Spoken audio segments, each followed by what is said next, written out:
พุทธาเจ้าเขาออกบอกทิกชวนไม่ว่าอัจจีว่าจิตจำกาตปามก็จะย้ำมรณันตุเวเนี่ยอัจจีว่าจิตจำอัจจีว่าในวันเหมือนไหนนะจิตจำการนี้พัฒนาภาวนาตราเนี่ยกาตปามคือละเหียเดียวเนี่ยนะในวันเหมือนไหนกำเดียวการนี้พัฒนาภาวนาตรานั้นถูกละเหียนี่การนี้พัฒนาภาวนาตรานะมันเป็นเหตุเกิดเปลี่ยนเชียบลงตายเลยทำดูเป้ามือพวกมือฮื้อหรือเฮ็ดเหมือนในกันเดียวนี่เป็นข้อสั่งสอนพุทธเจ้าพระพุทธองค์ได้ตรัสว่าอัจเจวะกิจจะมาตับปังโกชัญญังบรนังสุเวเนาะอันกิจที่เราพึงกระทำหรือสิ่งที่เราจะต้องเพียรกระทำในวันนี้นะไม่รอวันพรุ่งนี้มะรืนนี้นั้นคือกิจที่จะต้องมาประพฤติปฏิบัติธรรมเพื่อให้รู้ธรรมเห็นธรรมนั่นแหละเป็นกิจที่พึงกระทำอย่างยิ่งพึงทำเสียแต่วันนี้เลยเพราะว่าความตายนั้นมันจะมาถึงเราวันไหนมันไม่ได้บอก ก็จัญญามรณันตุเวเนี่ยก็จัญญาเนี่ยพระพุทธเนื้อเนี่ยนะมรณันตุเวเมื่อพวกเก่าตายมือฮื้อเก่าตายมือหนึ่งเก่าตายเนี่ยเอาไว้อาภิญญาอิทธิวิธาอาภิญญาปุกุเขาเจ้าจีโตปริยาอาภิญญาปุกุเขาเจ้านั่นนะมีปุกุพระพุทธเนื้อหูเนี่ยมือพวกเก่าตายมือฮื้อตายมือหนึ่งตายวันตายนั่นที่ว่ามีพระเลยหูมันเอาโกชัญญามรณังสุเวบาลีที่ว่านี้ก็หมายถึงว่าความตายนั่นน่ะมันจะมาถึงเรามันไม่บอก วันเวลาเนาะว่าพรุ่งนี้มะรืนนี้มันความตายนั้นมันสามารถจะตายได้ทุกเมื่ออันนี้จึงเป็นสิ่งที่เรายิ่งต้องรีบขวนขวายนาหิโนเชงคารันตินาเนี่ยมหาเสสนามัจจุนาเนี่ยอันเป็นชึกวันคุณมารณะนั่นเองเปิดปานร่วมหอบตูขันธากายาตนตูผีตัวกวนเฮาตั้งเสียงหูกูชิงกูยามเนี่ยชึกวันคุณผีมารณะนั่นเป็นช่างดาเนี่ยเป็นจราเด้ไปอาทีเนี่ยเป็นเท้าเดเจ็บเนี่ยเท้าเดเจ็บในช่องตัวในห้องว่าเท้าเจ็บเนี่ยเท้าเนี่ยเนี่ยเพราะเอาปรมัตถาสัพภาวาตราวาเนี่ยอันเจ้าหูหอกหูชาเลยเท่าเจ้าพอเกิดมาแล้วป้นต้องเมียววันหนึ่งจ้ากว่านั้นห้องว่าเท้าเนี่ยห้องว่าจราเนี่ยเกิงจูตีเกิดตีจ่ายนั่นกำอยู่ยาวๆนะหิโนสังครันเตเนนะมหาเสเนนะมัจจุนานะเพราะการผัดเพี้ยนต่อมัจจุราชซึ่งมีเสนามากนั้นย่อมไม่มีสำหรับเราอันนี้ที่เราสวดมนต์แปลกันอันความตายนั้น มันเป็นสิ่งที่เป็นสมุนของพยาความตายนั่นเป็นพยาเนาะเป็นเจ้าที่จะมาถึงเราวันใดวันหนึ่งไม่สามารถจะห้ามจะบังคับมันได้อันความแก่นั้นหาใช่ว่าเกิดมาแก่แล้วหัวงอกนั้นเรียกว่าแก่ไม่ใช่ผู้ที่เกิดมาวันนั้นก็แก่วันนั้นเลยทีเดียวคำว่าแก่หรือชรานั้นแปลว่าโน้มเอียงไปหาความตายเนาะดังนั้นเมื่อเกิดมาแล้วเพียง1 วันก็แก่เป็น1 วันอย่างนี้แก่ทั้งหลายนั้นก็พาไปหาความตายนั่นเองจราอันว่านั่นนี่พอมาเอาสมมติจราว่าเป็นก้นเท่าหูหอกหูช่างงาช่อนงาไว้นะพอมาปรามัตถาวานี่นึงจราเนี่ยเป็นถี่นะเกิดเนี่ยเป็นอุปาทถี่ว่าห้อจราผังอันว่านั่นลูกเดียวเนี่ยเข้ามาตายเนี่ยมีเกิดเหตุเท่าเหตุตาย3 นิ้วก็พลาดเป็นย่อเขาไว้นี่นะตัวชรานั้นคือตัวถีตินะ คือความตั้งอยู่นั่นเองตัวเกิดนั่นคืออุบัตินะอุบัติถีติพังคะนั้นดับไปเนาะมีเกิดแก่กับตาย3 อย่างเท่านั้นเองที่พระองค์ทรงบัญญัติไว้เนาะอุบัติถีติพังคะจราเนี่ยเพราะว่ากามเฮาเนี่ยเกิงเนี่ยนะเกิงอย่างน่ะเกิงจู้จีนตายนั่นน่ะนะเกิดมาในวันหนึ่งก็เกิงจู้กะจีนตายในวันหนึ่ง2 วันก็เกิงจู้กะจีนตายใน2 วัน ไป10 วัน20 วันปากวันเหงวันหมื่นวันแสนวันเกิงจูที่อย่างตายนั่นเนี่ยนะตัวพ่อกามพอถึงที่ตายมันเกินกับจูที่จีนห้องวาจาในห้องปรมัตถาจาราเกิดเจตายนี่นะห้องอาชามิโยนี่อุปาถีผังนี่ปาลีเขาไว้หนังไหนอุปาตาถีที่ผังกาอันความแก่นั้นถ้าว่าโดยสมมุติแล้วก็ว่าคนแก่นะหนังเหี่ยวหลังค่อมต่างๆเหล่านั้นเป็นคนแก่แต่ว่าโดยปรมัตถ์แล้วเป็น อุบัติทิฏฐิพังคะที่ว่าทีนี้ตัวชราตัวนี้เนาะมันมีความหมายว่าโน้มเอียงเนาะโน้มไปสู่อะไรโน้มไปสู่ความตายนั่นเองคลิกคุณหลวงมาระหน้านั่นเป็นพระพุทธเจ้าเนี่ยเปลี่ยนเจเรียเจ็บ2 นิ้วเลยนะเจนี่ก็เป็นชิกวันคุณมาระหน้าหนังเก่าเนี่ยเจ็บนั่นก็เปลี่ยนชิกวันคุณมาระหน้าหนังเก่าเนี่ยเกิดอีเจรา2 ตัวเนี่ยเป็นชิกวันคุณมาระหน้าเปิดปากับจับตัวเขาขันธากายแล้วเจียมเขาลูกเขากว่าเขานั่งเขาไปเขานอนป้ากับจะไปอยู่เฉยอันความเกิดความแก่ความเจ็บนั้นมันเป็นลูกสมุนนะของพญามัจจุราชหรือความตายนั่นเองเนาะเมื่อมันมีเกิดขึ้นมาแล้วก็มีแก่มีเจ็บเนาะแล้วก็ในที่สุดก็จะต้องไปตายมันโน้มเอียงไปหาความตายอยู่ตลอดเวลาท่านในพระเป็นเจ้าในห้อยมีเกิดเจตาย3 นิ้วก็นะถ้ากาถาชาเขาจะมาใช้ว่าที่เมืองกวนเนี่ยเกษาเมืองอปายาสีผูมีอะไรเมืองอปายาสีผูมีในช้างนี่ปีป้าเจ็บเนี่ยพวกมีเจ็บเนี่ยช้างหือตายนี่มาใช้นั่นเกิดเจ็บตายเกิดเจ็บตายนี่มามี4 นิ้วนี่พวกชาวว่าตาได้ห่อไว้นี่โอเปวันเนโลกาเนี่ยอันนำสีเปิ้นหมดเมืองผี6 ผูงเมืองช้างเช้าหนึ่งทั้งหมดได้มีเช้า6 ผูงมีนั่นจริงห้องว่ามีเกิดเหตุตาย3 นิ้วไว้เจียมนี้เนี่ยพระพุทธองค์ทรงตรัสไว้แค่เกิดแก่และก็ตายเนาะแต่ว่าอัฏฐกถาจารย์นั้น ได้มาใส่เพิ่มเข้าไปอีกคือเจ็บหรือพยาธิเพราะว่าในโลกมนุษย์กับในโลกของสัตว์ที่อยู่ในอบายนะก็มีเจ็บด้วยนะจึงมีเกิดแก่เจ็บตายแต่ว่าที่พระพุทธองค์ทรงแสดงไว้เพียงแค่เกิดแก่กับตายนั้นเพราะว่าในภพภูมิที่จะต้องไปเวียนว่ายตายเกิดนั้นมีภพภูมิที่สูงกว่านี้ขึ้นไปสูงกว่ามนุษย์ขึ้นไปคือเทวดา6 ชั้น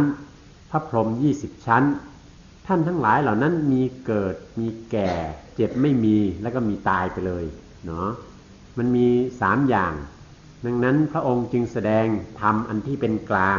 นะสำหรับสัตว์โลกทั้งหมดเมืองผีเมืองช้างอันนั้นเป็นอยู่ซ้ำอายุชักฉากอาคารเบิ่นมีนั่นนะเมื่อนั้นจตุมหาเรศได้อยู่5 ปากปีเมืองจตุมหาเรศ9 ด้านปีเมืองโกนี่ก็เพราะถึงกะ5 ปากปีนั่นน่ะมีจ้างใครจ้างเจ็บสั่งไงเด้อยู่เนื้อตัวเจ้าก่อถาดไฟแตกขึ้นมายินเดือดยินไม่เหี่ยวนี่ใจอ้วนเจออ่อนนี่อ๋อวันไหนวันเก่าที่ตายเอานี่เอาอนุผ่านตะโคเจ้าเก่านั้นผ่านช้างตัวเจ้าเก่าเรียกกว่าเอ้านี่ตายกว่าหาลายกว่านะเนี่ยตายเหี่ยวเมืองผีเมืองช้างแบบนี้นะเชี่ยวชาญเมืองผีเมืองช้างแบบนี้นะคนป่าเหี่ยวผีคนป่าเหี่ยวช้างอะไรก็แบบนี้กันเนี่ยโค้งยายาเมืองผีเมืองช้างแบบนี้ร้านขายยาเมืองผีเมืองช้างแบบนี้มีเมืองกวนเว้ยจังว่าเมืองผีเมืองช้างมีเกิดที่เจ็บแบบนี้ไม่เกิดเกิดตายเว้ยในความที่สัตว์โลกที่อยู่ชั้นสูงได้แก่พวกเทวดาและพรหมทั้งหลายนั้นเมื่อเวลาที่เกิดขึ้นมาแล้วก็แก่แล้วถึงเวลาก็จะตายเวลาที่จะตายนั้นไม่ได้ต้องเจ็บป่วยอะไรเพียงแต่ว่าเอาอานุภาพแห่งความเป็นเทวดาเป็นพรหมของตนนั้นทำตัวเองให้เล็กลงย่อลงจนเหลือนิดเดียวแล้วก็หายไปเนาะอันนี้คือลักษณะของการตายเนาะของพวกเทวดาทั้งหลายหาได้ตายอย่างที่ในเมืองมนุษย์นี้ไม่อันนี้ก็จึงมีลักษณะแตกต่างเนาะจากสัตว์ โลกอย่างเช่นมนุษย์และสัตว์ในอบายทั้งหลายซึ่งมีเกิดแก่เจ็บตาย ที่ในเมืองผีหกผงอันนี้ ด้านขายอาหารในก่อนนี้นะสิ่งที่มือเข้าหงพักนี่ก็มีหมอเข้าหมอพักก่อนมีเมืองผีเขานั่นนี่มีอาหารผีนะอาหารผีนั่นผีหนึ่งตัวในกินจานลูกหมักนอดไว้1 วันเลยนะทำขี้เปียดอยู่เปียดมากินที่ในเป็นอาหารป้านพวกจิ๋วจ้าเจ้าเขาที่อยู่กับเจ้ามาอาชาเจ้าก็มีนั่นในเมืองฉางก็ชั้นกินจานน่ะเมืองฉางเนี่ยนะเข้าฌานสมาธิดีที่พยายามให้กินข้าวกินน้ำให้เย็นอยู่ในสมาธิเปี่ยวจ้อนสมาธิฌานสมาบัติอยู่บ้านนี่ก็ฌานสมาบัติ4 เพิงอยู่บ้านนี่ฌานสมาบัติ4 เพิงจำหนังฌานสมาบัติเติมมันเนี่ยอยู่เช่าหมุนเกี่ยวกันเมืองฉางก็มีร้านอาหารมีตีมือเข้าโมพักกับนี่มือแจงนี่เพื่ออยู่กว่าอย่างนั้นในเมืองเทวดานี้ไม่มีโรงพยาบาลไม่มีป่าช้าเนาะ ไม่มีที่จะต้องฝังศพฝังอะไรถึงเวลาก็หมดบุญไปอย่างที่ว่าอย่างนั้นไม่มีร้านขายอาหารเนาะเพราะพวกเทวดาทั้งหลายเนี่ยอย่างเทวดาในชั้นจาตุมหาราชิกาเนี่ยมีอายุ500 ปีสวรรค์เท่ากับ9 ล้านปีในเมืองมนุษย์เนาะอายุยาวขนาดนั้นไม่มีร้านอาหารไม่ต้องไปซื้อหาอาหารเนาะอาหารที่จะรับประทานนั้นก็ได้มาโดยทิพย์อาหารที่ท่านจะกินนี้พวกเทวดาก็กินอาหารเท่าหลวงพ่อว่าหมักน็อตมันคือนิดเดียวเท่าลูกตะขบขนาดนั้นกินอาหารแค่นั้นเองก็สามารถอยู่ได้ทั้งวันอย่างนี้จึงไม่เป็นภาระอะไรในชั้นของเทวดาในชั้นของพรหมนั้นยิ่งสบายขึ้นไปกว่านั้นอีกท่านกินปีติเป็นอาหารเนาะพรหมในชั้นที่เป็นรูปประพรหมก็อาศัยปีติในชั้นแห่งฌานของตนเองชั้น1ชั้น2ชั้น3ชั้น4เสวยปีติอยู่กินปีติอยู่อย่างนั้นพรหมที่เป็นอรูปประพรหมก็เสวยปีติในชั้นแห่งอรูปประพรหมนะอรูปฌานทั้ง4อยู่อย่างนี้ไม่ต้องกินอาหารเนาะเพราะฉะนั้นในเมืองสวรรค์เมืองเทวดาและเมืองพรหมนั้นมันจึงสบายเนาะพอควรเอาผีกวนชัตวาทั้งเสียงทั้งหลวงเพราะว่าปองเสียงเลี้ยงใจทุกข้าศึกษาหลวงเนี่ยไม่ได้จริงขันธาหลวงเนี่ยมันเป็นเกิดเกี่ยเหตุการณ์นั่นเพราะปองเสียงเลี้ยงใจหนังนั่นจริงไข่กว่าเปลี่ยนผีไข่กว่าเปลี่ยนช้างมูมองเฮ็ดช้างห่างปองการตั้งหรือก็มูกู้จูตาหน้าสีได้มูมองกับเปลี่ยนผีนี่เฮ็ดช้างห่างปองสามัทธาภาวนาสีเชี่ยเปลี่ยนมูมองกับเปลี่ยนช้างเฮ็ดช้างเขามูมองหลังในเขาพันเกิดเกี่ยเหตุการณ์นั่นนะพระพุทธราชาตัวและปองเสียงเลี้ยงใจเลยจังเลยมองอะไรเปลี่ยนผีเปลี่ยนช้างก็อยู่ยาวที่เป็นอย่างนี้แล้วมันสบายอย่างนี้บรรดาผู้คนทั้งหลายจึงมีความมุ่งหมายปรารถนาที่จะได้ไปเกิดสบายในชั้นแห่งสวรรค์และในชั้นแห่งพรหมเพราะที่นั่นไม่ต้องเหนื่อยไม่ต้องทำมาหากินอะไรเมื่อเป็นอย่างนั้นแล้วเขาจึงขวัญขวายในการประกอบกรรมประกอบการกระทำที่จะให้ได้ไปเกิดในสวรรค์และในชั้นพรหม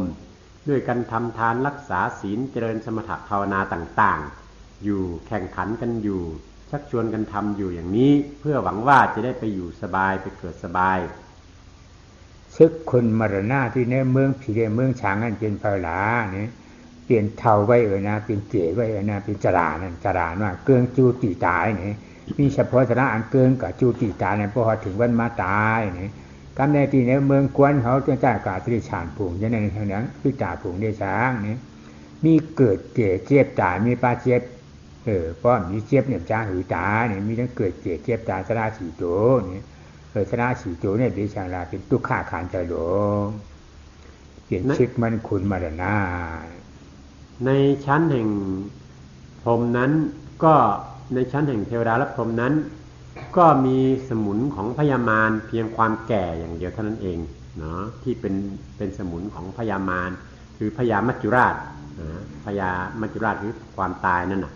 มีความแก่เนาะแต่ในชั้นของมนุษย์และสัตว์ที่ต่ำลงไปนั้นมีสมุนของพญามัจจุราชคือความแก่ความเกิดความแก่ความเจ็บเนาะเป็นสมุนของพญามัจจุราชที่จะพาเอามนุษย์สัตว์ทั้งหลายให้ไปตาย อันเป็นชิคุณมรณะที่เมืองกวนเนี่ยมันมีกาหนึ่งเนี่ยนะซ้ำเลยกายากรรมอัปยัดจางพิษเลยให้ช่างห่างฟองมากายากรรมนั้นเลยสางซ้ำหนังว่าจีกรรมจางพิษวิปากอะไรเฮ็ดมาว่าจีกรรมจางพิษนั่นเลยสางซ้ำหนังมโนกรรมอัปยัดอะไรเฮ็ดมามโนกรรมจางพิษวิปากกันเลยสางเลยชนะถามจู่เนี่ยพอมาโฮมพร้อมจอมกันเนี่ยหนึ่งตีเนี่ยมีกะจ้างไข่จ้างปีน30 บาทช่องนะถามตีนี่มาโฮมกันเพราะว่าอนาโรกาจ้างไข่จ้างปีน90 บาทนี่เนี่ยท่ากาศาเสียเขาเขาออกหมอรัดมาหนังไหนในชั้นของมนุษย์นั้นชีวิตที่เป็นไปนั้นก็ขึ้นอยู่กับกายกรรมนะการกระทำทางกายวจีกรรมการกระทำทางวาจามโนกรรมการกระทำทางใจในการกระทำทั้ง3ทางนั้นแต่ละทางมันก็ยังแยกแตกออกไปอีกเป็น32อย่างเนาะ32ประการเนาะแต่ละอันนั้น32อย่างนั้น3อย่างก็รวมเป็น96อย่างอัน96อย่างนี่แหละคือความกระทำต่างๆและผลที่จะได้รับจากการกระทำต่างๆของสัตว์โลกทั้งหลายที่เป็นเหตุพาให้ได้ทุกข์ได้เวียนว่ายตายเกิดอยู่พอมาเอาปรมัตถสภาวะมาเนี่ยย้อนปื้อจู่เลยจนเกิดเปลี่ยนมาลองเจ็บย้อนปื้อชอบเลยจะเกิดมาเป็นมาลองเจ็บย้อนปื้อใจเลยจะเกิดมาลองเจ็บนี่มีกายกรรมวจีกรรมมโนกรรม3เปิงกูเองนี่เขาว่าเจ็บอันว่าเกิดกับจับของมันเนี่ยเจ็บอันเกิดขึ้นกับจับขึ้นมาเนี่ยมันรูปที่เหลือหนึ่งมาหลาพวกขึ้นถามขึ้นอย่างนั้นจริงที่กายกรรมมันก็มีอัตตากายกรรมที่วจีกรรมนี่ก็มีอัตตาวจีกรรมที่มโนกรรมแล้วมีอัตตาว่ามโนกรรมนี่ตั้งฐานจีเนี่ยเอาอัตตาเปลี่ยนเปลืองรูเงาหักฉากสีมันเกิดขึ้นมาทีนี้ในการกระทำทางกายการกระทำวาจาและการกระทำทางใจนั้น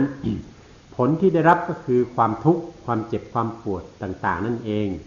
เพราะการกระทำทางกายถึงได้เจ็บเพราะการกระทำทางวาจาถึงได้รับผลเป็นความเจ็บความทุกข์เพราะการกระทำทางใจถึงได้รับผลเป็นความเจ็บความทุกข์แต่ทีนี้ในการกระทำทางกายนั้นมันมีอะไรล่ะเป็นเหตุก็มีอัตตาอยู่ในการกระทำทางกายนั้นในการกระทำทางวาจาการพูดก็มีอัตตาความเห็นผิดว่าเป็นเราเป็นตัวเป็นตนอยู่ในนั้นใน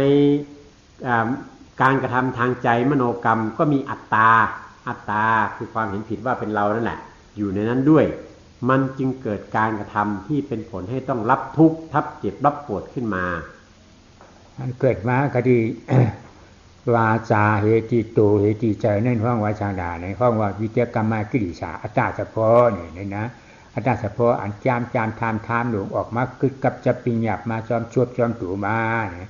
ก็ในอันเกิดจับจอมมาเนี่ยกวนเมืองโลกาเขาว่าอ๋อเนี่ยนะเพราะอภิธรรม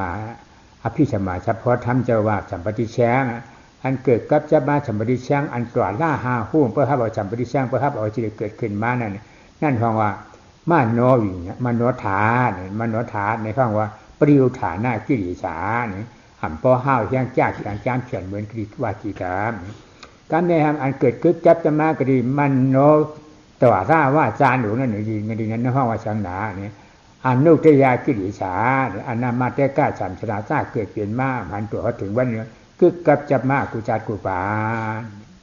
อันบาปกิเลสต่างๆอันเป็นต้นเหตุแห่งความทุกข์ความเจ็บความปวดนี้ มันเกิดขึ้นที่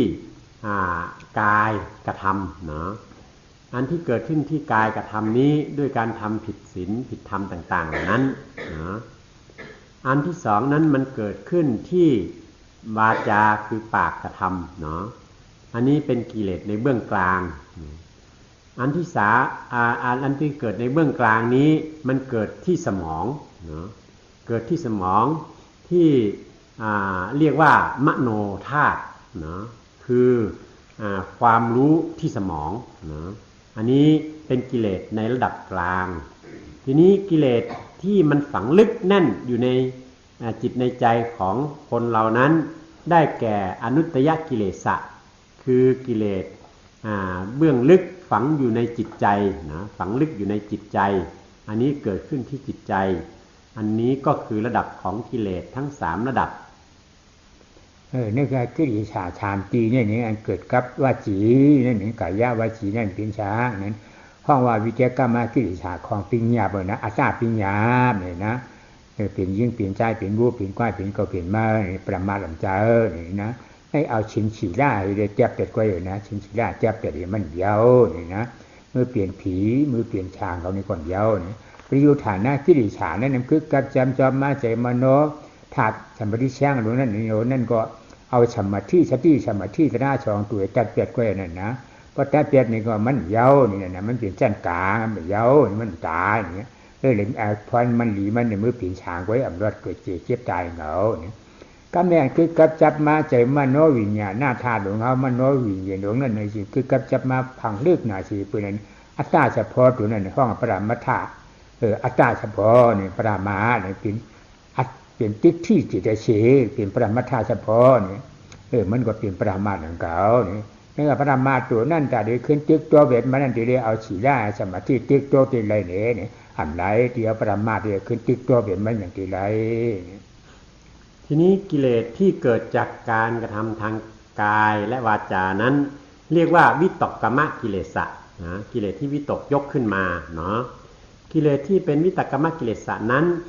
การจะเอาออกก็เพียงแต่รักษาศีลเนาะถ้ามีศีลแล้วกิเลสที่เกิดทางกายทางวาจานี้ก็ไม่เกิดขึ้นส่วนกิเลสในระดับกลางที่เรียกว่าปริยุตติฐานะกิเลสะคือกิเลสที่ฝังอยู่ในสมองจดจำไว้ในสมองนั้น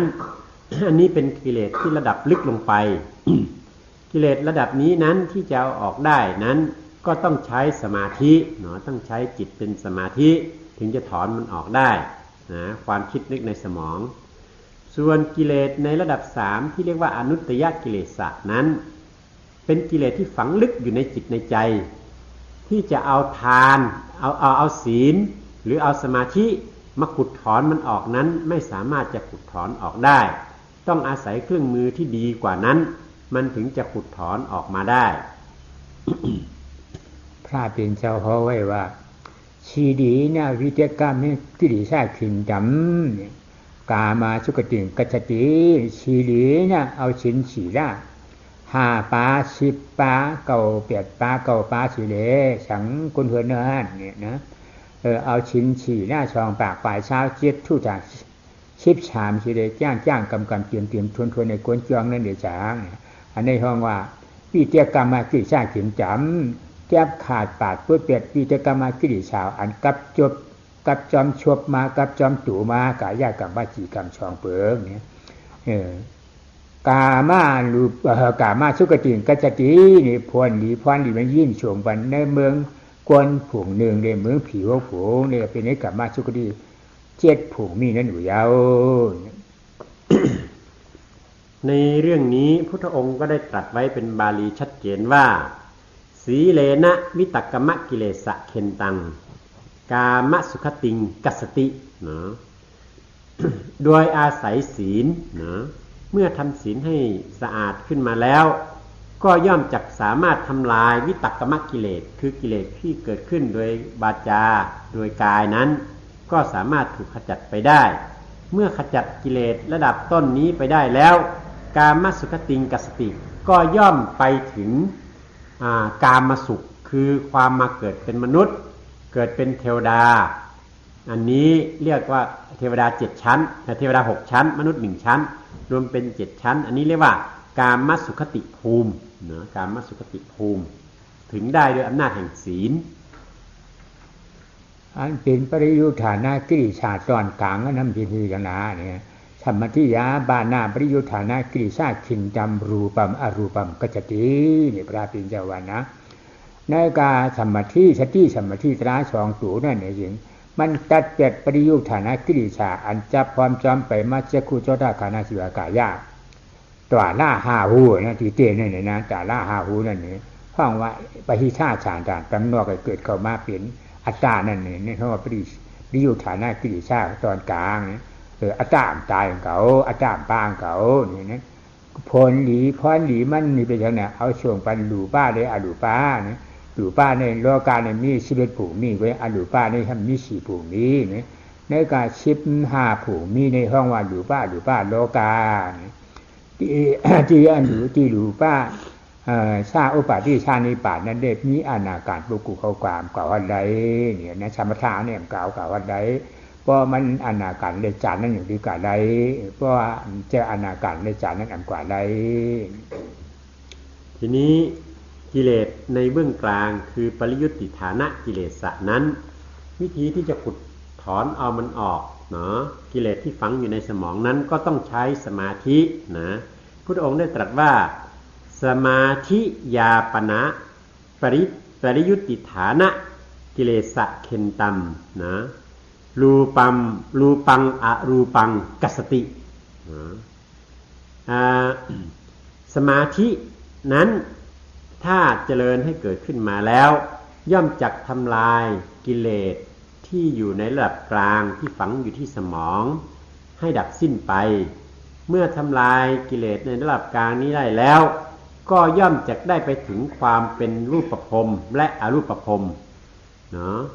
ความเป็นรูปภพนั้นมีอยู่11ชั้นความเป็นอรูปภพนั้นมีอยู่4ชั้น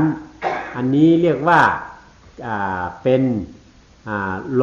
ลกนะเป็นโลกเป็นความไปเกิดเป็นพรหมที่ยังต้องเวียนว่ายอยู่ในโลกส่วนพรหมอีกชั้นหนึ่งคือพรหมชั้นสุทธาวาสนั้นผู้ที่จะได้เข้าไปถึงก็ย่อมจะได้แก่ผู้ที่เป็นอริยบุคคลเป็นโสดาบันสกิทาคาอนาคาที่มีฌานมีกำลังฌานมากเพียงพอถึงจะได้ไปเกิดในความเป็นพรหมนะอย่างนี้ที่นี้โลก้าโลงผงชาวหกคงจันเนี่ยพอมาลาดไม่ได้จริงเอาสินสีหน้ากว่าเย้าเอาสมาธิกว่าเย้าตัดขาดปาดแปดอัตตาจ้ากากิริชาตรานั่นนี่จริงเชียงยศมดกว่าเย้าว่าจะเนี่ยมันตายเต๋อนะมันรับเย็นกับจูแจ็บจูข้าวไว้จูจาดฉางเอาในพวกเป็นเมืองฉางเอาพวกเป็นเมืองผีเนี่ยจูจาดผีเขานั้นเพราะจาดตีมาเนี่ยขึ้นมาเหมือนเก่าความฉางถูกมาในลูกตีเมืองผีกับเป็นเนื้อผีสีผุ่งมีในโกนน้ำลูกที่เมืองฉางไอ้ล้วนกับเป็นในอบายาสีผูกมีหนึ่งก็มีจังน้ำเนี่ยลูกที่ในเมืองฉางมาเป็นในเมืองกวนหนึ่งก็มีอยู่จังน้ำเนื้อกาโลกามาสุกติตุกติเนื้อ11ผูกมีในลูกที่เมืองฉางมาใครเป็นมาเปลี่ยนผูกเลยเปลี่ยนเนี่ยเนื้อกามาสุกติ6ผูกงานที่เนื้อกามาสุกติผูกหนึ่งเนี่ยตุกติ4ผูกนั่นเนี่ยมันเคยเปลี่ยนผูกเลยเปลี่ยนผูกเลยในกว่าเลือดต่างตายดังนั้นในความที่จะต้องไปเวียนว่ายตายเกิดในชั้นแห่งมนุษย์และเทวดาด้วยการประกอบศีลในชั้นแห่งพรหมด้วยการประกอบสมาธินั้นมันก็ยังไม่สามารถจะทำให้พ้นจากความทุกข์ความเกิดแก่เจ็บตายได้เพราะว่าในการประพฤติทานประพฤติศีลประพฤติสมาธินั้นมันเป็นเพียงแต่ไปสงบกิเลสไว้ชั่วครั้งชั่วคราวเท่านั้นเองอย่างเป็นเทวดานี่ก็สยบไว้เป็นล้านปีอย่างนี้แต่ว่าถ้าเป็นพรหมก็สยบไว้หยุดไว้หลายโกฏหลายอสงไขยปีหลายกับอันนี้ก็เมื่อหมดบุญนะเมื่อหมดบุญหมดกำลังแห่งศีลหมดกำลังแห่งสมาธินั้นแล้วก็ย่อมจะต้องมาเวียนว่ายตายเกิดนะมาทุกข์อีกต่อไป กันเนี่ยปัญญายาปนาเนี่ยนะอนุตตยกิริชาชินจำเนี่ยนี่ปานนำกัจติเนี่ยปัญญาวาปนาเอาปัญญาสมาธิที่สมาสังกัปปะว่นเหตุตัวอยู่ท่านนามท่าประมาสะพรเจ้าของเก่าเฮาปว่นหันเฮาปตัวหันนั่นน่ะจริงเฮาว่าสัมปัญญาปนาเยาปัญญาในจำเนี่ยนะอนุตตยกิริชาชินจำอนุตตยกิริชาอัตตาลงอันมกหม่วงเมาในปีมนุษย์แต่ละอาจารย์ของเขานั่นคือกับจับมาเจียมเลยเจียมก่อนเจียมมือเปลี่ยนมูเปลี่ยนมาเปลี่ยนวัวเปลี่ยนควายเปลี่ยนไก่มาตัวถึงวันนี้คือกับจับมาอยู่นี่อัตตาเฉพาะนั่นนะชินจำเนี่ยแก้ขาดปาดพุทธชุดเสียนี้ป่านนากรรมนามกัจจิที่นี่ป่านก็อยู่ในวัดถึงการดีๆงามๆหมดเยาทีนี้มาถึงกิเลสในระดับลึกที่ฝังอยู่ในใจพระพุทธองค์ก็ตรัสว่าปัญญายาปณะนะอนุตตยกิเลสะเข็นตัมนะนิพพานังคัมมังกัสสตินะ ถ้าเอาปัญญาคือปัญญาสัมมาทิฏฐิตัวเห็นถูกต้องสัมมาสังกัปปะตัวคิดถูกต้องหรือพิจารณาถูกต้องสองตัวนี้ขึ้นมาเจริญพิจารณาเข้าไปในรูปนามกายใจจนเห็นทุกสิ่งทุกอย่างที่มากระทบรู้ขึ้นที่ใจว่ามันเป็นอนัตตาไม่มีอะไรเลยมีแต่อนัตตามีแต่สิ่งที่บังคับไม่ได้เมื่อเห็นชัดเจนอย่างนี้สะสมความเห็นชัดอย่างนี้เรื่อยขึ้นมากขึ้นมากขึ้นจนถึงที่สุดมันก็ย่อมจักสามารถที่จะไปขุดถอนทำลายกิเลสที่ฝังลึกอยู่ในจิตในใจให้หลุดล่วงออกมาได้เมื่อเอากิเลสพวกนั้นออกมาได้แล้วก็ย่อมจะได้ถึงที่สุขเย็นที่พ้นจากความเกิดแก่เจ็บตายคือพระนิพพานพุทธเจ้าเฮาในเนี่ย ปิดจีขึ้นมาในกัมผ่านโลกาในตติมาเอาผีเอาก้วนกับเป็นผีเอาก้วนกับเป็นช้างเอาผีกับเป็นช้างอันเจอเนี่ยตติมาเอาก้วนเอาผีเอาช้างเนี่ยเป็นอริยะเปียเจ้าเนี่ยเป็นกาบวนปุณพรพุทธเจ้าเขาเจ้ากูเจ้าเนี่ยตาได้เปลี่ยนก้วนเปลี่ยนผีเปลี่ยนช้างให้มันเปลี่ยนกึกกับจับกับผ่านโลกาในมาพระเป็นเจ้าพุทธเจ้าโปกนนี้อยู่พุทธเจ้าโปกนนี้อยู่ปุณตาบนปุณพรพุทธเจ้าเขานั่นมีมาเอาชัตวาผีก้นด้าหลายกว่านี่ปัดก็เย็นที่หนึ่งที่เหลียวเยาดังนั้นพระสัมมาสัมพุทธเจ้าทุกพระองค์ที่อุบัติขึ้นมาในโลกนี้ภารกิจของพระองค์ท่านนั้นก็คือการมารื้อขนเอาสัตว์โลกทั้งหลายเนี้ยให้เข้าถึงมรรคผลนิพพานที่สงบเย็นที่มันพ้นจากความเกิดแก่เจ็บตายอันที่จะมาสั่งสอนให้สัตว์โลกทั้งหลายให้ได้ไปเกิดเป็นมนุษย์ดีเทวดาดีหรือไปเกิดเป็นพรหมดีอยู่สุขสบายนั้นไม่ใช่งานของพระพุทธเจ้านั่นมันเป็นงานที่มีมาอยู่คู่กับโลกนี้เนาะงานของพระพุทธเจ้าภารกิจของพระพุทธเจ้าที่แท้จริงนั้นก็คือการมาลื้อขนสัตว์โลกทั้งหลายให้เข้าถึงมรรคผลนิพพานที่สงบเย็นเสียงมือวันเจ้าจ้าหาเป็นนี้ถ้าอยากเก็บเทเป็นมานั่นเพราะว่ามีใจว่าใครเอาผีก้นชัตวาเขาออกป้นมุ่นรถฉันทราบุตุฆ่ากุ้ยดิตัวเจ้านั่นใครว่าป้นมุ่นรถนี่เกิดเจ็บเจ็บตายนั่นกินป้นถิ่มจานนั้นจัดเปลี่ยนชุดวิถานั้นเนี่ยต้องได้เปลี่ยนมหาฉาวกาเจ้าหนึ่งนี่ก็ปื้อด้วยหันถึงว่าผีก้นชัตวาทั้งเสียงทั้งดวงเขาเนี่ยมีก็พูดตีมาป่องแจ้งเลี้ยงใจปันให้พ่อหมอย่างกรรมกว่าว่าถึงนี่ป่านก็เย็นเกี่ยมเลยตายนั่นจริงมีเผอผู้ใดหนึ่งหรือพุทธาเจ้าหนึ่งเจ้าเดียวเนี่ยมีเผอมานานเนี่ยเก่าโกติฮับว่าหตาวนปุนพรให้พุทธาเจ้าหนึ่งย้อนฮับขามวันนี้ดาบอย่าติดมาซึ่งอย่างนั้นแม้แต่พระพุทธเจ้าของเราพระสมณโคดมพุทธเจ้าของเรานี้ตั้งแต่เมื่อเริ่มได้รับคำพยากรณ์ว่าจะได้เป็นพระเจ้าในอนาคตข้างหน้าจากพระเจ้าทีปังกรตอนที่เป็นฤาษีสุเมธดาบทนั้น เมื่อท่านได้รับพยากรณ์อย่างนี้นั้นก็ด้วยอะไรก็ด้วยจิตที่มีเจตนามุ่งมั่นที่จะมาช่วยเหลือสัตว์โลกทั้งหลายหรือขนสัตว์โลกทั้งหลายให้พ้นจากทุกข์นะความที่จะต้องไปเวียนว่ายตายเกิดพระองค์มีปณิธานอันแน่วแน่มีเจตนามีอธิษฐานมีความตั้งใจดีอย่างนั้นนะเมื่อเป็นอย่างนั้นแล้ว เมื่อได้ความเป็นพระสัมมาสัมพุทธเจ้าขึ้นมา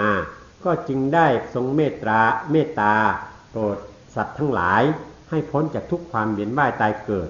อันนี้เพราะพระองค์ตั้งใจที่จะมาทำอย่างนั้นถ้าหากว่าพระองค์ปรารถนาที่จะถึงความสุขนะพ้นจากความเกิดแก่เจ็บตายในชาติที่พระองค์ทรงพบพระพุทธเจ้านั้นพระองค์เพียงแต่ประพฤติปฏิบัติอย่างจริงๆจังๆพระองค์ก็สามารถจะทำตนเองให้เข้าถึงมรรคผลนิพพานที่สงบเย็นได้แต่นี่ไม่เป็นเช่นนั้นเพราะปณิธานของพระองค์นั้นหวังจะมาลื้อขนสัตว์โลกให้พ้นจากความทุกข์ความเกิดแก่เจ็บตาย จีว่าคือจำการแต่ประมันมานั่นผู้ท่าเจ้าเยี่ยงเอากระไดก้อยหลาเนี่ยเยี่ยงตาหน้าเยี่ยงฉี่หน้าเยี่ยงสมถะภาวนาเนี่ยเนี่ยอันเจอเนี่ยอันการขอเนี่ยนะในตาหน้าฉี่หน้าสมถะภาวนาเจ้าพ่อดาถาเนี่ยเตียนหัวเตียนดัดนะเตียนหัวเตียนดัดที่อย่างเตียนหัวเตียนดัดเนี่ยเตียนการในวันกึกกับจับกับผ่ามาเลยพระเป็นเจ้าดาจำหนังทุ่งจำกับผ่ามีมานั่นตีนดัดเตียนหัวจำหนังทุ่งจำกับผ่ามีมานั่นอยู่นี่นั่นคนดาจอมอยู่นี่เปลืองหลวงเอาชุดมันนั่นจริงจ่าที่ว่าถึงมาผลนิพพานกัดเย็นตีหนึ่งตีเหลียวเปลี่ยนจ่าวนปุนพรพุทธเจ้าเยา ดังนั้น เมื่อมาถึงตรงนี้เนี่ยพวกเราคงจะพอเข้าใจแล้วว่าเรื่องของทานของศีลเรื่องของสมถะภาวนานั้นมันไม่ใช่สิ่งที่พระเจ้าทรงค้นพบไม่สิ่งที่พระเจ้าทรงเน้นสอนพระพุทธองค์ทรงเน้นสอนในเรื่องของปัญญาที่จะพาให้เราพ้นจากทุกความเวียนว่ายตายเกิดแต่ว่าพระพุทธเจ้าไม่สอนหรือไม่บอกหรือพระพุทธองค์ก็บอกนะในเรื่องของทานเรื่องของศีลเรื่องของสมถะภาวนาท่านบอกเหมือนกัน บอกเพื่อให้รู้ว่าที่สูงกว่านั้นไปอีกมันยังมีไม่ใช่มีอยู่แค่นั้นเนาะก็คือการเจริญปัญญาคือวิปัสสนาภาวนาและให้ได้เข้าถึงมรรคผลนิพพานอันนี้พระองค์ทรงชี้ทางเลือกให้แก่ผู้คนให้แก่สัตว์โลกทั้งหลายได้เลือกและได้รู้ทางอันประเสริฐคือทางแห่งการเจริญปัญญาแล้วก็ทรงแนะนำสั่งสอนในเรื่องของปัญญาอันนี้เป็นกิจของพระพุทธเจ้าเป็นสิ่งที่พระเจ้าทรงค้นพบส่วนเรื่องของทานศีลสมถะภาวนานั้นมันเป็นกิจของโลกเรื่องของโลกมีมาก่อนพระพุทธเจ้าเนาะไม่ใช่คำสั่งสอนโดยตรงของพระพุทธเจ้าพวกท่าเจ้าเนี่ยเจ้าที่เจ้าก็เจ้าปัญญาพวกท่านะเพราะกามเขาเจ้าปัญญานั่นนะเจ้าปัญญาเจ้าปรมัตถปัญญานะปรมัตถปัญญาผู้จักยุทธานามธาตุปรมัตเฉพาะเป็นนัตตาอยู่นั่นเนี่ยห้องว่าเจ้าปรมัตถเจ้าปรมัตถปัญญาเนี่ยฉันมาที่นี่ฉันกับบ้านนั่นเป็นของเจ้าเขาไล่มาเจียมดีเงาไม่หย่องพอทีนั้นเดี๋ยวเอาจำมาที่ฉันมาฉันกับบ้านไปวนนี่ไปเยี่ยมยักษ์ตราสองตูโดยเกิดเป็นหักหัวมันทีเดียวเกิดขึ้นมาหรือมาพวกท่าเจ้าพระเจ้าของเรานี้ก็ ด้วยเหตุเพราะว่าได้เอาปัญญานั้นมานำหน้าเนาะจึงได้เกิดความเป็นพุทธะพุทธะตัวนี้ก็คือปัญญานั่นเองเนาะเมื่อพระองค์ได้ทรงนำเอาปัญญามานำหน้าด้วยปัญญาสัมมาทิฏฐิสัมมาสังกัปปะพิจารณาเข้าไปในรูปนามกายใจพระองค์ก็ได้เห็นความจริงนะคือเห็นอนัตตานั่นเองเมื่อได้เห็นอนัตตาชัดเจนแล้วก็นำพระองค์ให้ได้เข้าถึงมรรคผลนิพพานที่สงบเย็นเมื่อได้ความรู้อย่างนี้เป็นพื้นฐานขึ้นมาอย่างนี้แล้วถึงได้นำมาสั่งสอนแก่ชาวโลกทั้งหลายให้ได้รู้ตาม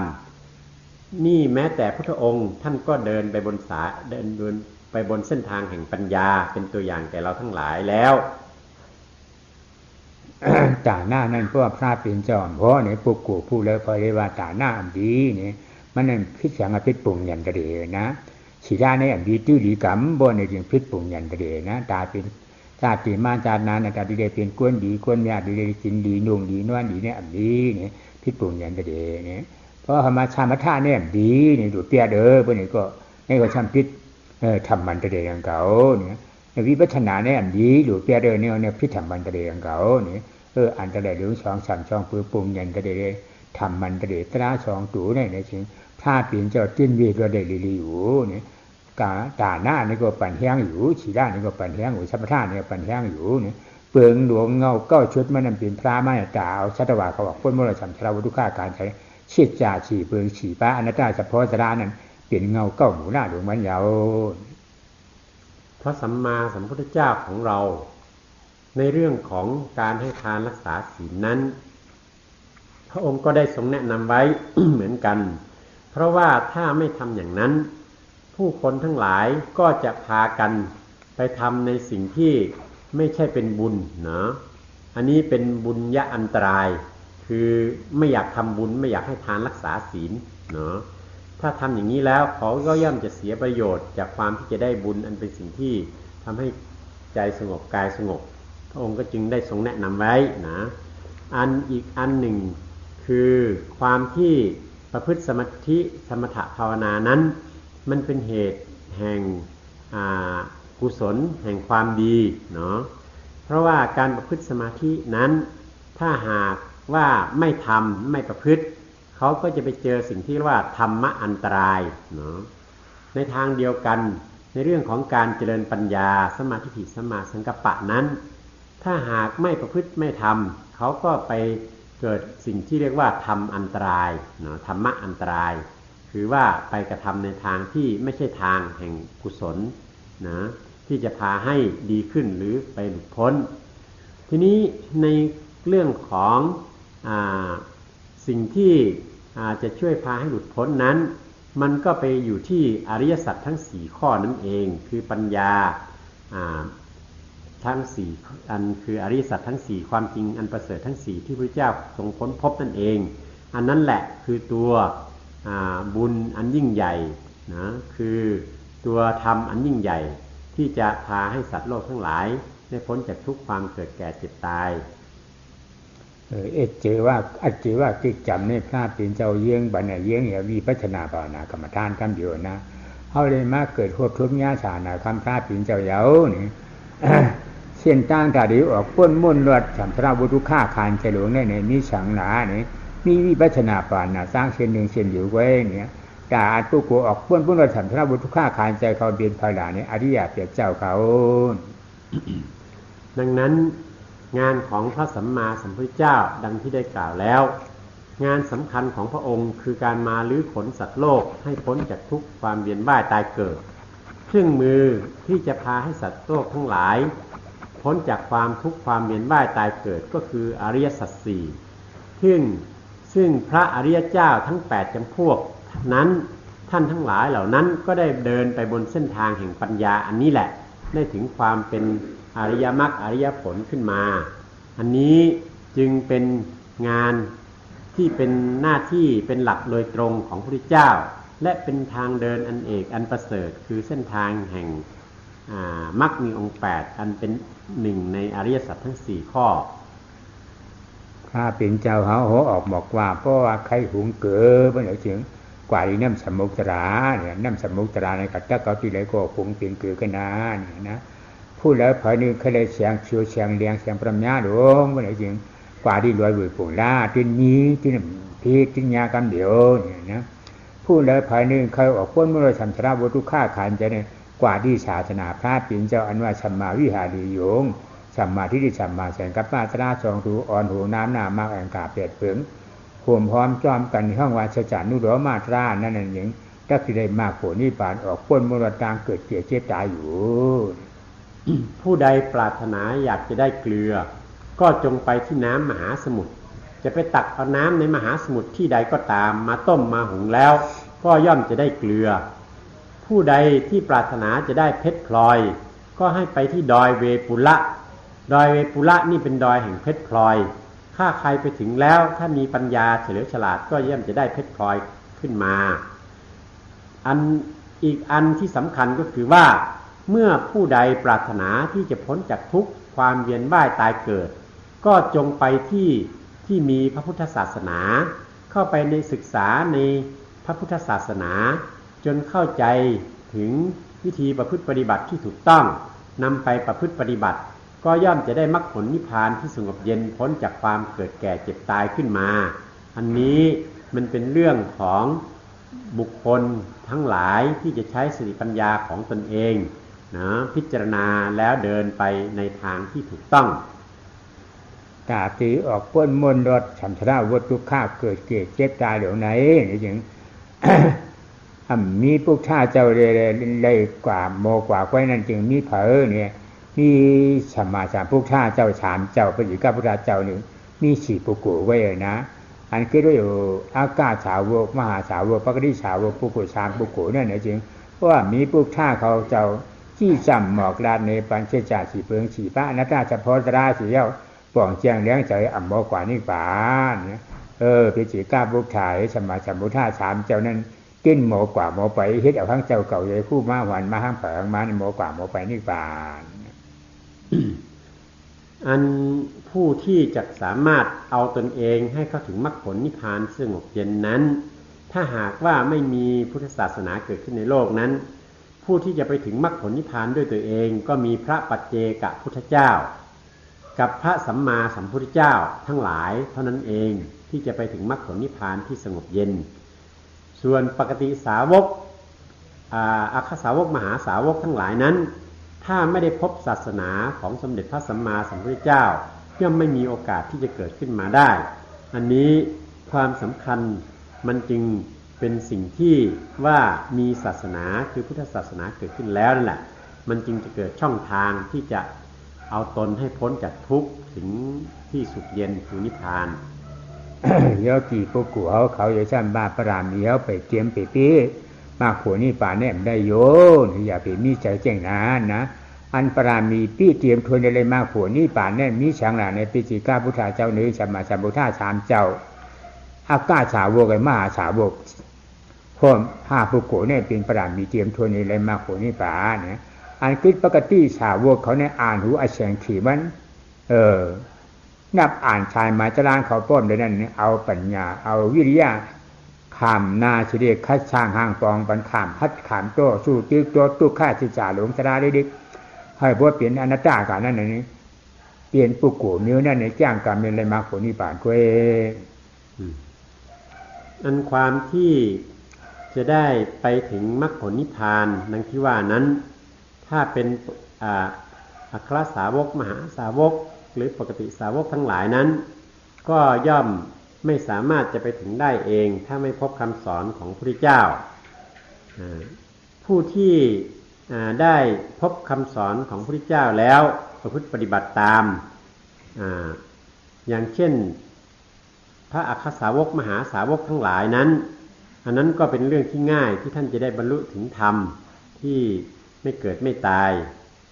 อันนี้ก็เป็นธรรมดานะของผู้ที่ได้พบพระพุทธศาสนานะความที่จะได้บรรลุถึงมรรคผลนิพพานนั้นก็เป็นเรื่องง่ายถ้าไม่มีพุทธศาสนาเกิดขึ้นก็เป็นเรื่องที่ยากนะพระปัจเจกพุทธเจ้าพระพุทธเจ้าทั้งสองเนาะเป็นสามจำพวกแล้วพระอัครสาวกมหาสาวกอีกสองเป็นห้าจำพวกท่านเหล่านี้ล้วนแต่มีเหตุเกี่ยวเนื่องกันมานะที่จะได้บรรลุธรรมด้วยตัวเองหรือบรรลุตาม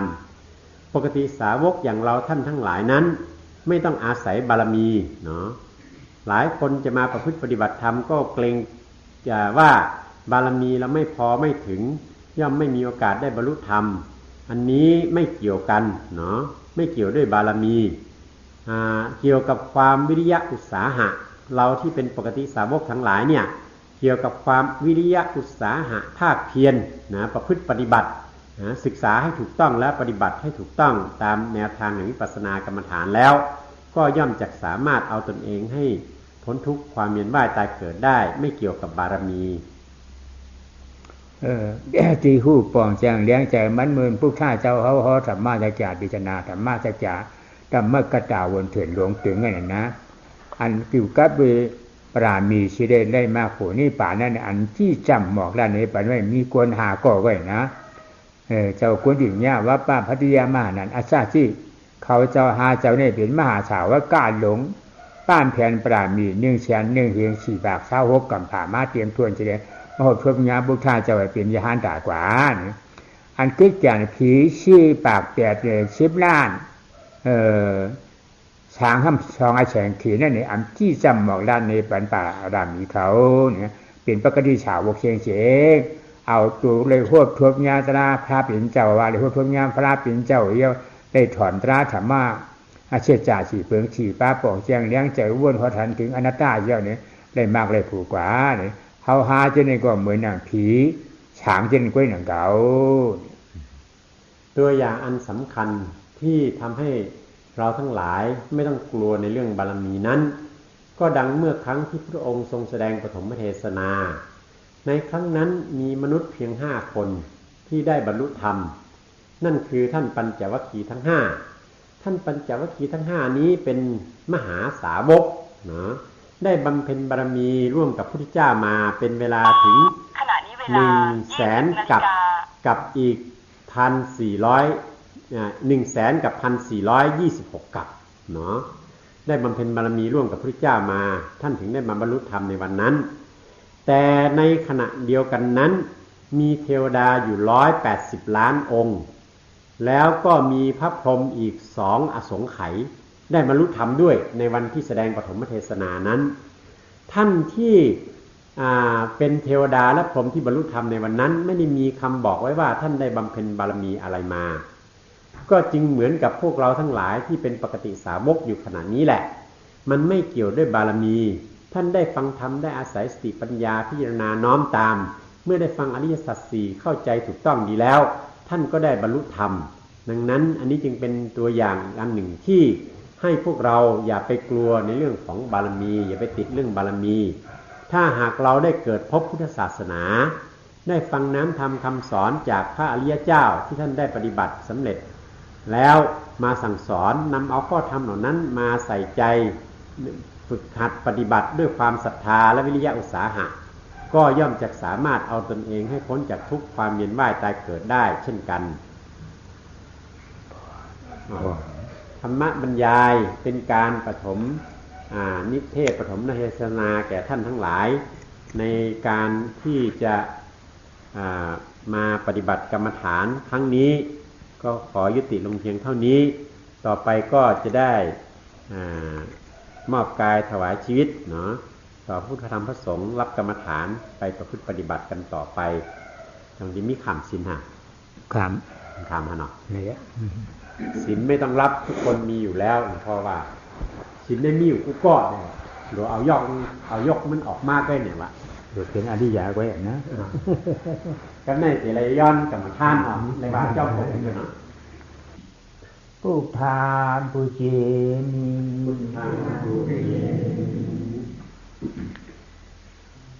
ธัมมาปุเจมิสังฆังปุเจมินะโมตัสสะภะคะวะโตอะระหะโตอะนัตตวาทิโนโคตโมธัมมานัสสะทุติยังปินะโมตัสสะภะคะวะโตอะระหะโตอะนัตตวาทิโน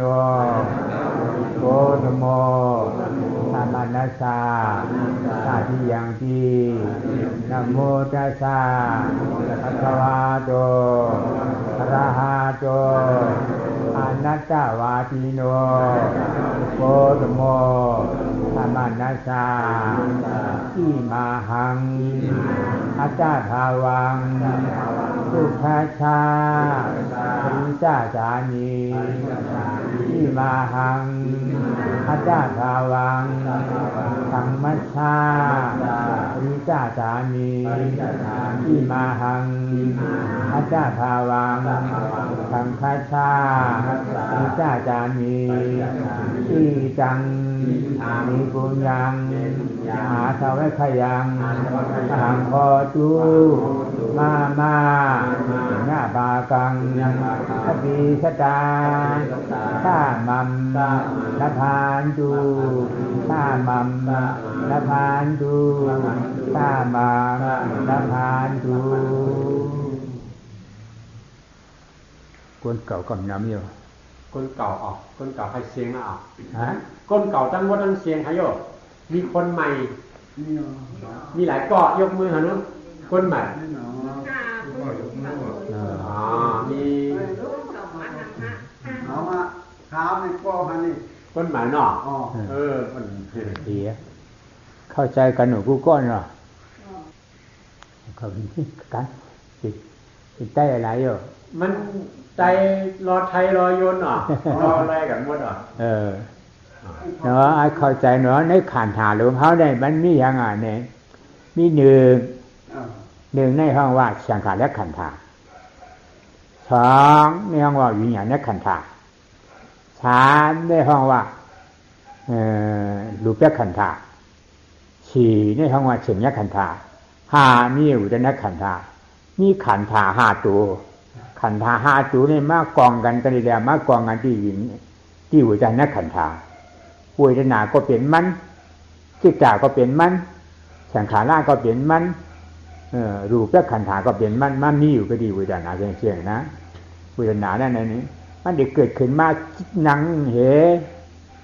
ชามนัตตาเนื้อ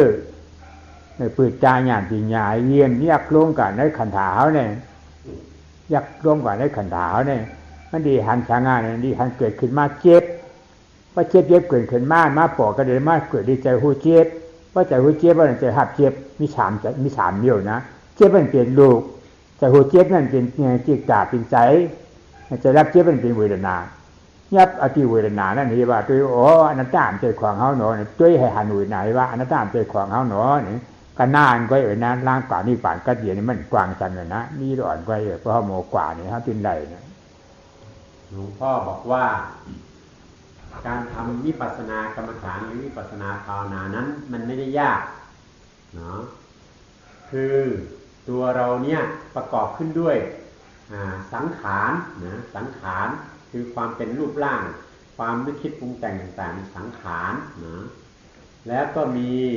วิญญาณมีใจรู้นะมีเวทนา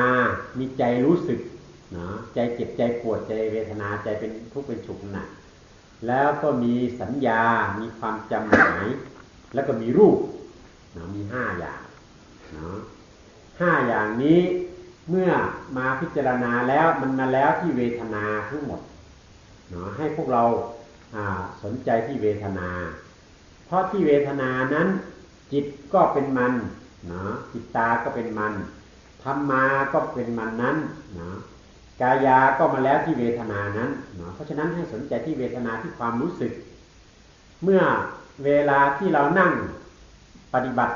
วิปัสสนานั้นคือนั่งหลับตาเฉยๆเมื่อนั่งหลับตาเฉยๆแล้วก็มองเข้าไปในกายในใจของเราเมื่อเขามองเข้าไปในกายในใจของเราแล้วสิ่งต่างๆมากระทบสัมผัสทางตาหูจมูกลิ้นกายใจของเรานี้มันก็จะมาปรากฏรู้ขึ้นที่ใจใจที่รู้ขึ้นมานั้นเป็นวิญญาณใจรู้เนาะใจรู้เช่นเจ็บเกิดขึ้นเป็นใจรู้เจ็บเมื่อใจรู้เจ็บเกิดขึ้นแล้วมันก็จะมีใจรับเจ็บคือเวทนามีชอบใจไม่ชอบใจยินดียินร้ายหรือเฉยๆต่อความทุกข์ความเวทนาความเจ็บอันนี้เป็นใจเวทนาเวลาความเจ็บเกิดขึ้นมันเกิดขึ้นที่รูปเกิดขึ้นที่รูปเมื่อรูปเกิดแล้วใจรู้รูปก็เกิดขึ้นคือใจรู้เจ็บเกิดขึ้นใจรู้เจ็บรู้ปวดรู้ทุกข์รู้สุขเกิดขึ้นแล้วใจรับเจ็บคือใจที่เป็นทุกข์นั้นก็เกิดขึ้นเมื่อใจเป็นทุกข์เกิดขึ้นนั้นหลวงพ่อว่าให้เอาตาปัญญาของเราเนี่ยไปพิจารณาที่ใจที่มันรับเจ็บนั่นแหละที่เป็นเวทนานั้นว่ามันเป็นอนัตตามันบังคับไม่ได้สิ่งที่มันเกิดขึ้นเป็นเวทนาที่จิตก็ตามสิ่งนี้ที่มากระทบรู้ที่จิตจนเป็นความรู้สึกต่างขึ้นมานั้นมันเป็นอนัตตานี่แค่นี้เองอะไรก็ช่างมากระทบแล้วมันเกิดรู้ขึ้นที่ใจนี่ไปพิจารณาว่ามันเป็นอนัตตาแล้วก็ดูอยู่งั้นแล้วก็พิจารณาเป็นอนัตตาอยู่งั้นนี่คือเส้นทางที่จะเดินไปสู่พระนิพพานมันไม่ยากมีแค่เนี้ยทางเดินไปพระนิพพานถ้าใครทำเป็นเห็นทุกสิ่งทุกอย่างเป็นอนัตตาแล้วมันก็จะเดินไปบนเส้นทางถึงพระนิพพานง่ายๆเท่านี้เองก็ขอแนะนำแค่นี้เนาะให้หาอนัตตาเนาะจากนี้ก็ทุกท่านปฏิบัติต่อเลยนะครับ